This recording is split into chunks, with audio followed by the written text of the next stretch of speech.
Ash Blossom and Joyous Spring is a highly versatile and widely used card in the history of the Yu-Gi-Oh card game. In this video, we will focus on the practical uses of Ash Blossom, including its limitations, interesting interactions, and the concept of cost. Our aim is to provide beginners with a fundamental understanding of Yu-Gi-Oh, rather than discussing specific instances to use Ash Blossom or recommending its application in the current meta. Let's get into it. Ash Blossom reads as follows. When a card or effect is activated that includes any of these effects, quick effect, you can discard this card, negate that effect. Add a card from the deck to the hand. Special summon from the deck. Send a card from the deck to the GY. You can only use this effect of Ash Blossom and Joyous Spring once per turn. Since Ash Blossom possesses the quick effect designation in its text, it grants you the ability to activate it during both your turn and your opponent's turn. It may seem obvious to some, but because Ash only specifies the deck, this does not include the extra deck. Therefore, you cannot use Ash to negate effects that send from the extra deck. Also, Ash Blossom's effect does not specify your opponent as the target, which implies that in theory, you could utilize Ash Blossom on your own cards. It is crucial to keep this in mind, especially when playing on simulators like Yu-Gi-Oh! Master Duel. When simply clicking buttons, there is a risk of accidentally negating your own game-winning cards, such as Max C.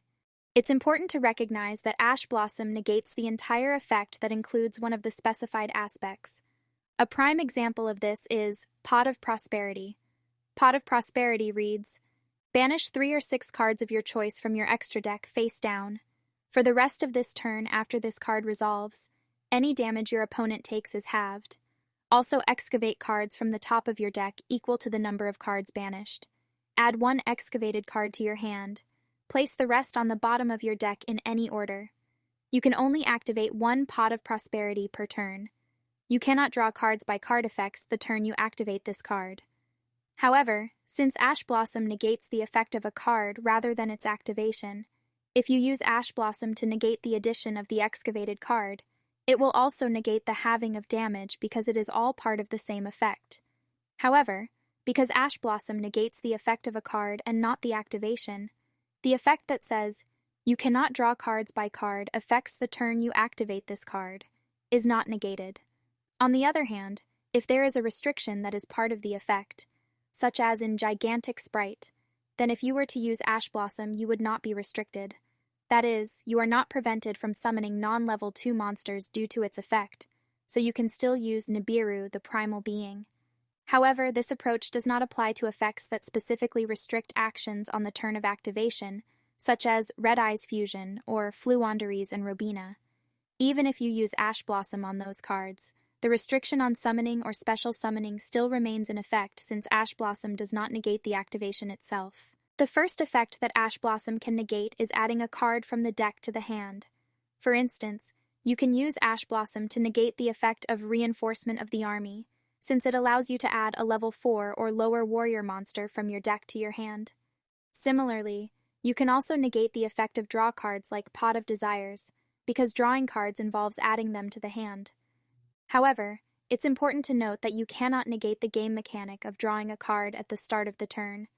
An interesting interaction that showcases the first aspect of Ash Blossom involves Time Thief Redoer. The card Time Thief Redoer is described as follows. Once per turn, during the standby phase, you can attach the top card of your opponent's deck to this card as material. Quick effect. You can detach up to 3 different types of materials from this card, then apply the following effects, depending on what was detached. Monster. Banish this card until the end phase. Spell. Draw 1 card. Trap. Place 1 face-up card your opponent controls on the top of the deck. You can only use this effect of Time Thief Redoer once per turn. Time Thief Redoer determines whether a card is drawn at resolution time. This is because the mode is not declared at activation time, since it is all after the semicolon. Thus, it becomes possible to utilize Ash Blossom to negate its effect. This holds true even if Time Thief Redoer doesn't have any spell cards as materials, thereby making it impossible for it to have drawn a card in the first place. One way to think about it is that it is possible for Time Thief Redoer to have a new spell card attached as material before the effect resolves. The key is whether it is determined at activation time, whether the player will draw the card. Nightmare Unicorn is a great example of this. It reads, if this card is link summoned, you can discard one card, then target one card on the field, shuffle it into the deck. Then, if this card was co-linked when this effect was activated, you can draw one card. You can only use this effect of Nightmare Unicorn once per turn. Notably, whether the player is able to draw the card is determined at activation time of the effect, based on whether Nightmare Unicorn was co-linked or not. So if it was not co-linked, you cannot ash the effect. But if it was co-linked, then you can ash the effect, which would also stop the part that returns a card to the deck. Pop quiz. Question 1. A dirty runic player is using runic tip. Runic tip reads, activate one of these effects but skip your next battle phase after activation.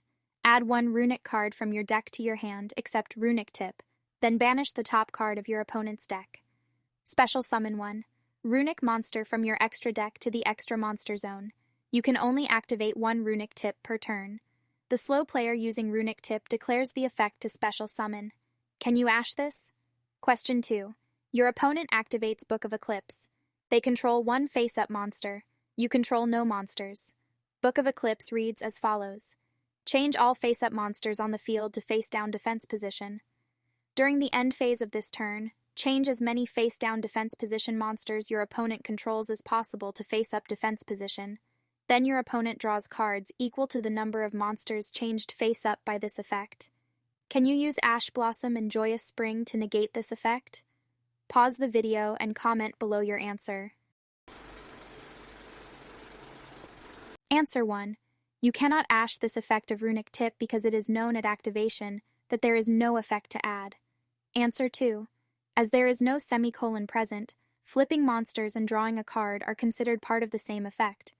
It is not determined at activation time that no cards will be drawn.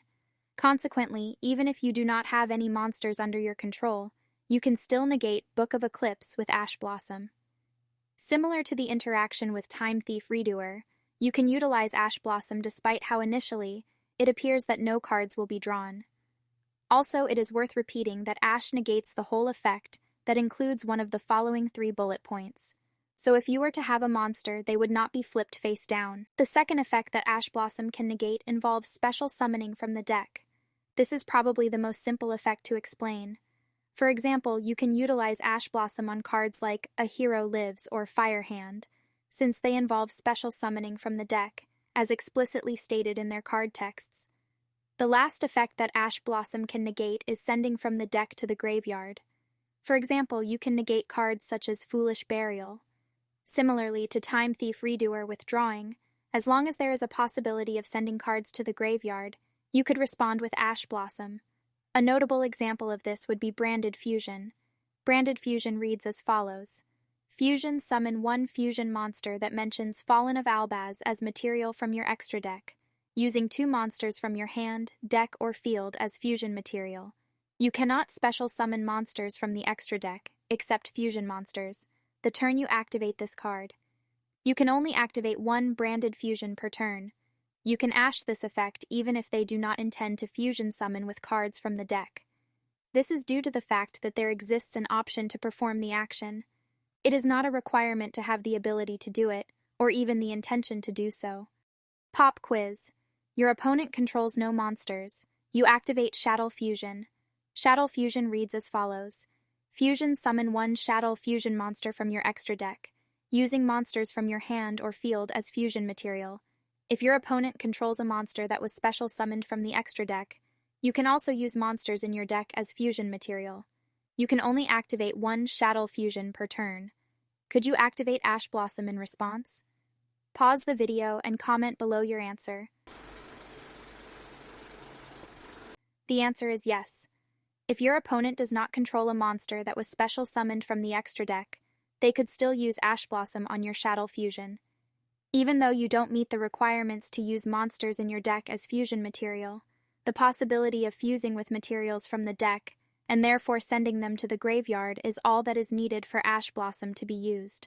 Ash Blossom, however, is unable to prevent the sending of a card from the deck to the graveyard if the purpose of sending the card is as a cost. But what exactly constitutes a cost, and how can we determine if a card effect involves a cost? A cost refers to an action that must be executed in order to activate a card or effect, perform another action, or maintain a card on the field. It is important to differentiate costs from activation conditions, which are prerequisites that must be fulfilled for card or effect activation. Costs are always paid during the activation process. If the card instructs you to pay, discard, tribute, or destroy as part of the activation text, before the semicolon, it is considered a cost. If the cost cannot be fully paid, the effect cannot be activated. Let's take the example of Lunalight Kaleido Chick to illustrate this concept. Lunalight Kaleido Chick's first effect states, once per turn, you can send one Lunalight monster from your deck or extra deck to the GY. The name of this face-up card on the field can be treated as the sent monsters, if used as fusion material this turn.